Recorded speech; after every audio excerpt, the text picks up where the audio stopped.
जीवन में भाग्य का खेल बहुत मायावी होता है। हम सभी जीवन में किसी न किसी मोड़ पर यह सोचते हैं कि हमारे कर्म ही हमारे भाग्य का निर्धारण करते हैं, लेकिन कई बार जीवन हमें ऐसे रास्तों पर ले जाता है जहां हमें लगता है कि सब कुछ पहले से निर्धारित है। गौतम बुद्ध ने अपने जीवन काल में कर्म और भाग्य के रहस्यों पर गहन विचार किया और यह सिखाया कि हमारे कर्मों का प्रभाव अवश्य पड़ता है, लेकिन कुछ घटनाएं हमारे भाग्य में पहले से ही लिखी होती हैं। इन्हें टाला नहीं जा सकता, परंतु सही दृष्टिकोण और समर्पण से हम अपनी प्रतिक्रिया को अवश्य बदल सकते हैं। इस कहानी के माध्यम से हम जानेंगे कि किस प्रकार भाग्य का खेल एक व्यक्ति के जीवन को बदल देता है और कैसे वह व्यक्ति बुद्ध के उपदेशों से प्रेरित होकर अपने जीवन को एक नई दिशा में ले जाता है। यह कहानी न केवल प्रेरणादायक है, बल्कि यह भी सिखाती है कि भाग्य का लिखा हुआ कभी नहीं मिटता, लेकिन हमारे कर्मों से हम अपनी दिशा अवश्य बदल सकते हैं। प्राचीन भारत के मगध राज्य में एक गांव था, जहां एक गरीब किसान हरि अपनी पत्नी सीता और पुत्र रामू के साथ रहता था। हरि का जीवन संघर्षों से भरा था।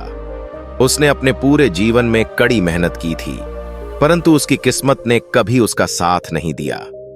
हर बार जब उसे लगता कि अब उसका जीवन सुधरने वाला है, तभी कुछ न कुछ ऐसा होता कि वह फिर से कंगाल हो जाता।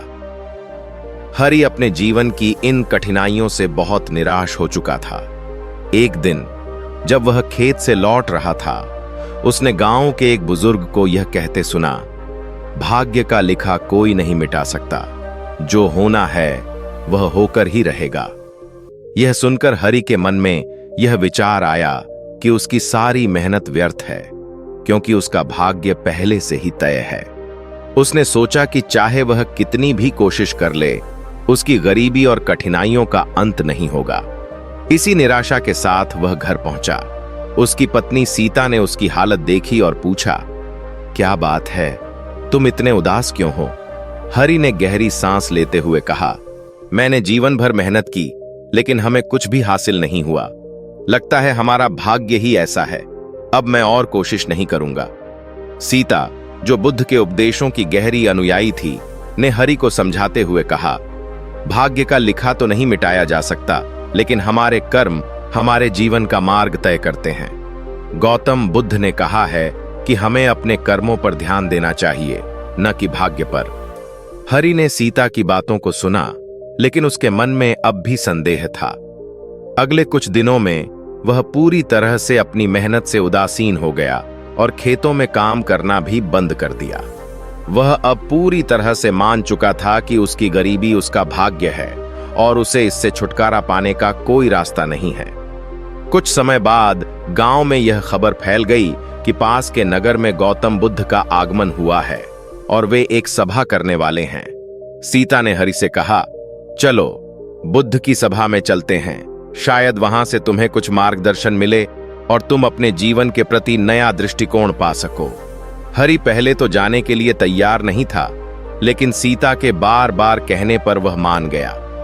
अगले दिन दोनों नगर की ओर चल पड़े।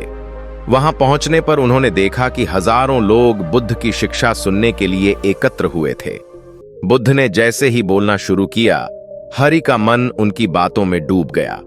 बुद्ध ने कहा, जीवन में जो कुछ भी घटित होता है, हमारे कर्मों और भाग्य का मिला जुला परिणाम है।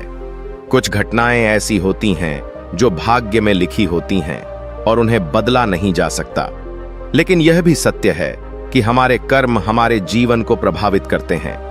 भाग्य का खेल अनिश्चित हो सकता है, परंतु कर्म से हम अपने भविष्य का निर्माण कर सकते हैं। हरि ने यह सुनकर बुद्ध से प्रश्न किया, भगवान, अगर भाग्य का लिखा कभी नहीं मिटता, तो फिर हम अपने कर्मों का महत्व कैसे समझें? क्या हमारी मेहनत व्यर्थ नहीं जाती? बुद्ध ने मुस्कुराते हुए उत्तर दिया, भाग्य का लिखा मिटाया नहीं जा सकता, लेकिन यह हमारे कर्मों से प्रभावित होता है। तुम्हारा भाग्य तुम्हें किसी स्थान पर ले जा सकता है, लेकिन तुम्हारे कर्म यह तय करते हैं कि उस स्थान पर तुम्हारी यात्रा कैसी होगी।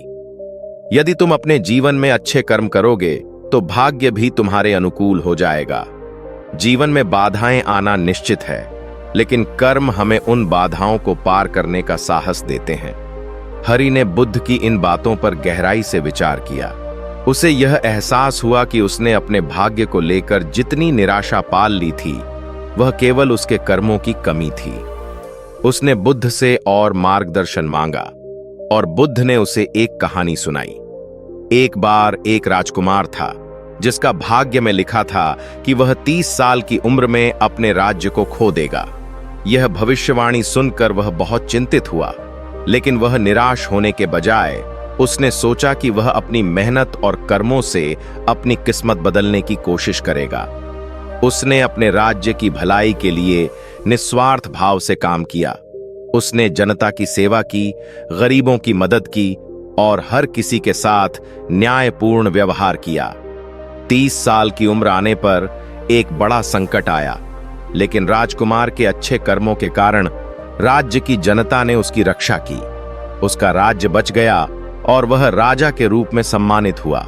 भाग्य ने अपना खेल खेला, लेकिन उसके कर्मों ने उसे बचा लिया। हरि इस कहानी से बहुत प्रभावित हुआ। उसने समझा कि भले ही भाग्य में कुछ लिखा हो, लेकिन उसे अपने कर्मों के माध्यम से सुधारने और जीवन में सकारात्मक बदलाव लाने की शक्ति उसके हाथ में है। बुद्ध की सभा से लौटने के बाद हरि ने फिर से अपने खेतों में काम करना शुरू किया। इस बार उसका दृष्टिकोण पूरी तरह बदल चुका था।